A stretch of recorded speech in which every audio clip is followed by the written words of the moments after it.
tal, amigas y amigos? Muy buenos días para todos. Ya se encuentra con nosotros en el estudio el politólogo y también secretario de Asuntos Internacionales de Un Nuevo Tiempo, Carlos Valero. Muy buenos días y gracias por acompañarnos. Muchas gracias a ustedes por la invitación y por permitirme conversar con esta audiencia que es tan importante. Hay un conflicto armado entre Irán e Israel, señor Valero. ¿Qué perspectivas regionales y específicamente para acá, para nuestro país, se podría vislumbrar por este conflicto? Bueno, yo creo que ese conflicto no debería escalar mucho más allá de lo que está ocurriendo. Creo que los israelitas, el gobierno de Israel atacó unas posiciones del gobierno iraní. El gobierno iraní está tratando de devolver de alguna manera el golpe, pero me parece que eso no debería escalar mucho más allá, porque, digamos, el gobierno iraní sabe lo que significa enfrentarse abiertamente no solo con Israel, sino con sus aliados. En este caso seguramente con los Estados Unidos, muy probablemente con Inglaterra, con Gran Bretaña, en fin. Creo que es un conflicto que de guerra abiertamente no va a escalar. Lo que va a seguir ocurriendo es esto que hemos visto, escaramuzas, en fin, una especie de guerra no convencional que es terrible, ¿no? Ahora, lo importante para nosotros, para la región y para el mundo, es que acabemos con esta retórica de guerra. Nosotros creíamos, en tu generación y todos los que vimos la caída del muro de Berlín, que se había acabado la época de las guerras. Y con lo que ocurrió en Ucrania, estamos frente a una posibilidad real de que vaya escalando el conflicto hacia otros países. Y bueno, hay que hacer todo lo posible en el campo de las Naciones Unidas y en el campo de la diplomacia para bajarle dos a este tema. Y ahí nuevamente, y hay un tema fundamental acá, y es el rol de Naciones Unidas. Cómo Naciones Unidas tiene que jugar un papel importante para lo cual fue creada, que es precisamente evitar conflictos. ¿Y los mercados internacionales cree que tengan algún tipo de fluctuación, específicamente el petróleo, por este conflicto? Bueno, sí, el petróleo es muy sensible a este tipo de eventos. También es muy sensible a lo que está ocurriendo en Rusia, porque han sido atacadas refinerías con drones y con aeronaves no tripuladas por parte de Ucrania. Sí, efectivamente, eso es un problema, ¿no? Pero te repito, yo tengo la impresión de que eso no va a escalar más allá de lo que vimos este fin de semana.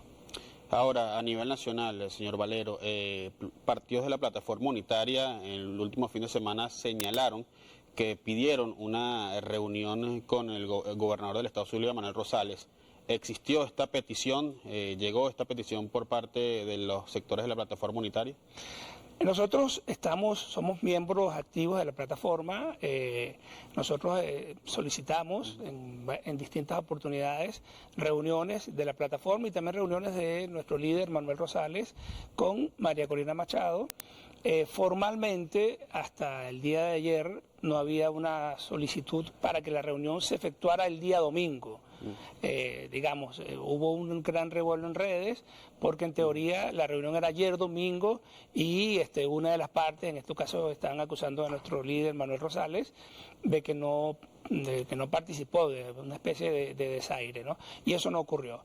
Nosotros sí creemos que debemos aumentar el diálogo interno, creemos que debemos aumentar la capacidad de ponernos de acuerdo y bajarle un poco quizás a los micrófonos y al volumen externo, porque este es un momento muy delicado. Nosotros tenemos la posibilidad real de construir una opción que permita a los venezolanos expresarse democráticamente, con todas las restricciones, pero que se permita expresar democráticamente. Y esa opción nosotros tenemos que seguir construyéndola y tenemos que hacer honor a lo que hemos dicho, que la ruta es electoral, que no habrá boicot ni llamados a atención y en consecuencia no queda otra que ponernos de acuerdo. Nuestro líder Manuel Rosales lo ha dicho en distintas oportunidades, lo dijo incluso en este canal. Nosotros estamos dispuestos a hacer todo lo que sea necesario para que la unidad opositora tenga un candidato único. Y bueno, y seguimos conversando y esperando que se den todas las reuniones. Vamos a asistir a todas las reuniones que nos convoquen. Pero podríamos confirmar que va a haber una reunión con María Corina Machado específicamente, teniendo en cuenta que hasta el 20 de abril hay posibilidad de sustituir en el tarjetón al candidato de la oposición. Bueno, yo lo que puedo reafirmar en este momento es que esa reunión tiene que darse, que es muy importante que esa reunión se dé, que es muy importante que el diálogo interno dentro de la plataforma unitaria sea fluido, sea franco, que todos juguemos limpio en el sentido de que lo que se diga y se acuerda se cumpla. Eso es lo que te puedo garantizar, ¿no? Hasta el día de hoy hay posibilidades de que las personas que no se han inscrito en el registro electoral o actualizado datos lo puedan hacer. ¿Cómo usted ha visto esta jornada que duró menos de un mes? Bueno, consideramos que ha sido poco, es la verdad, y consideramos que debería buscarse la manera de ampliar la participación.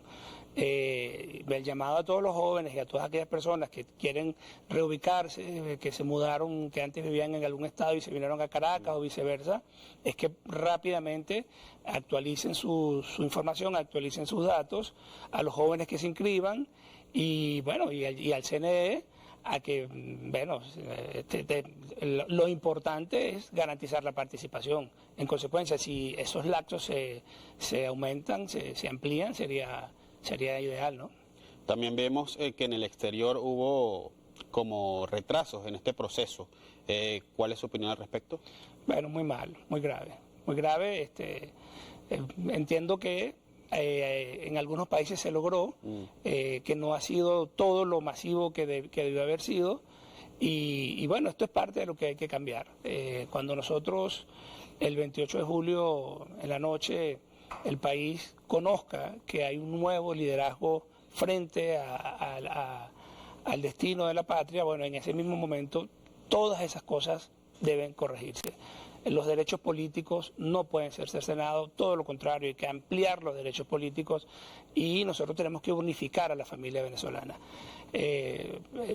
Hay más de 7 millones, de acuerdo a la Organización Internacional de Migración, de venezolanos fuera de nuestras fronteras y eso debe parar. Nosotros tenemos que reunificar a la familia venezolana y para reunificar a la familia venezolana hay que hacer un cambio político, pero no cualquier cambio político. Tiene que ser un cambio en paz, un cambio que permita que nosotros nos reencontremos, que permita que la convivencia democrática sea el centro, sin venganza, sin revanchismo, viendo hacia adelante y, por ejemplo, tema del salario mínimo. ¿Cómo es posible que un amigo mío, un señor mayor de 80 años, me llamó el viernes y me dice, mira Carlos, me depositaron 147 bolívares de la pensión, es decir, $3. Cuando nosotros comparamos eso es terrible. O sea, esa situación debe cambiar. Que nuestro salario mínimo sea el más bajo de América Latina es terrible. Ahora, ¿cómo resolvemos ese tema? Lo resolvemos únicamente con convivencia democrática, con un cambio político en paz, con elecciones, con reconocimiento mutuo y con un proyecto mínimo de país, entre todas las partes. ¿Qué vamos a hacer con el petróleo? Bueno, un consenso mínimo. ¿Cuál es la relación entre Estado y economía privada? Un consenso mínimo. ¿Cuáles son las bases de la educación venezolana? Un consenso mínimo. O sea, no puede ser que haya muchísimos venezolanos, muchísimos niños venezolanos que vayan a clase 3 veces a la semana. Que haya un profesor de matemática que le da desde los niños de 9º grado hasta los niños que están en 2º grado. O sea, eso no puede ocurrir. Porque si nosotros seguimos con el rezago en materia educativa, no vamos a salir de su desarrollo. ¿Y por qué cree que ocurrió todo esto que me está usted denunciando? Bueno, porque hemos estado en un conflicto político muy largo, muy prolongado. Y ese conflicto político, la principal víctima ha sido el país, han sido los venezolanos. Es lo que te mencionaba ahorita. Nosotros tenemos todos nuestra familia en el mundo. Pregúntale a algún venezolano, seguramente tú debes tener hermanos, primos, tu mamá, alguien fuera del país. O sea, ¿quién no tiene a alguien que está fuera del país? Y pregúntale a todos ellos, a la inmensa mayoría, si quisieran regresar. Yo creo que quieren regresar, pero por ejemplo, un joven que se fue a estudiar, a trabajar a Madrid o a Barcelona o a cualquier lugar del mundo y gana un salario de $2.500, $2.000, $2.000 euros, allá casi no le alcanza. Pero para que aquí haya un cambio político y ese joven regrese, nosotros tenemos que generar las condiciones para que el salario real venezolano no sea de $3, sino que por lo menos el salario mínimo deberíamos nosotros tener un salario mínimo en un periodo de 2 años, año y medio, cercano a los $300. Esa es la verdad. Ahora, esta semana también es importante, ¿no? Porque concluye el lapso que puso la administración de Joe Biden para evaluar el levantamiento, ¿no?, de algunas licencias económicas a Venezuela. ¿Qué puede pasar en este aspecto? ¿Qué lectura le gusta a esto? Bueno, yo creo que estamos en un proceso electoral y creo que las autoridades de Estados Unidos tienen que evaluar muy bien lo que hacen, porque lo que nosotros queremos es llegar a las elecciones en la mejor condición posible. La política de máxima presión nos llevó en algún momento a abandonar las elecciones, como ocurrió en el 18, lo cual fue, para mi perspectiva, para mi juicio, y está demostrado que no fue una decisión acertada. Entonces, tomar alguna decisión en materia de este tema tan delicado que afecte aún más las elecciones, yo creo que sería un error. Hay que darle una posibilidad, una oportunidad al país para que se exprese, para que lleguemos al 28 de julio en las mejores condiciones posibles. Nosotros saludamos la presencia de la Unión Europea acá, los observadores de la Unión Europea. Nosotros saludamos que vengan observadores de todo el mundo y nosotros estamos convencidos que el camino son las elecciones y el camino es el diálogo permanente entre todas las partes. Es difícil, sí, es verdad, pero ahí tenemos el espacio de Barbados para ir construyendo esa agenda mínima de país, para ir construyendo temas tan sensibles como garantías políticas, como espacios de convivencia reales, como consensos. O sea, nosotros tenemos que pasar de la teoría de la polarización a la teoría del consenso, porque es la única forma en la cual nuestro país va a avanzar. Es la verdad. Yo sé que a muchos no les gusta, alguna gente dice, bueno, pelea. Señores, 25, 20 y tantos años en esta pelea y hay que pararla. O sea, nosotros, nuestro país llegó a ser, en términos relativos en América Latina, la tercera economía, con el PIB más importante. Estoy hablando de hace unos 20 años. Hoy en día estamos casi que llegando a niveles de República Dominicana o de Haití. Con esto no quiero decir que esos países, no estoy hablando mal de ellos, lo que quiero decir es que nuestra economía se ha ido achicando. Y en la medida en que nuestra economía se ha ido achicando, nuestra capacidad de vivir bien se ha ido achicando. Y por eso es que la gente se va.